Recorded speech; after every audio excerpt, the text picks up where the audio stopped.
হে guys welcome back. So আমরা already দেখেছি যে কীভাবে আমরা একটা পাওয়ার বিআই ডেস্কটপে রিপোর্ট বানাতে পারি, সেটা পাবলিশ করতে পারি, দেন আমরা এখানে সেটা দেখতে পারি। আফটার দ্যাট আমরা ড্যাশবোর্ডও তৈরি করতে পারি থ্রু পিনিং। আমরা রিফ্রেশও দেখেছি, right? Now one of the thing যেটা কিনা আমি সাধারণত পিপলকে কনফিউজ করে যে ঠিক আছে ভাই, আমার পাওয়ার বেস সার্ভিস ইউজ করার জন্য do I really need the desktop? Well, the truth is no. Cause আপনি চাইলে there is an option call get data.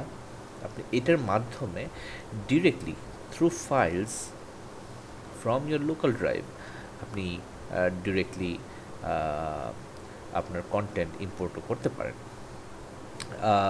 Don't get confused between these two options.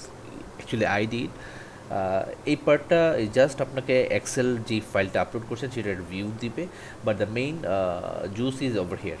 আপনাকে এটা ইম্পোর্ট করতে হবে। নট শিওর এটা import আমাকে করতে দিবে কিনা, বিকজ আমার অলরেডি এই নামে থাকার কথা করে দিয়েছে। সো আমাদের এটা যে চলে আসলো মাল্টিপল টেবল 3 প্রবাবলি, রাইট? এবং এখান থেকে ইফ ইউ ক্লিক, এবং এখান থেকে আমরা রিপোর্ট তৈরি করতে পারবো from the scratch. So that's one options.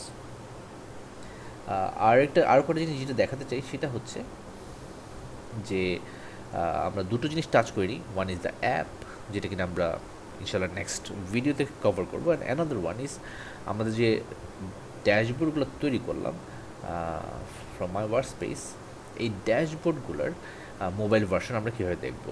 So stay tune, see on the next video.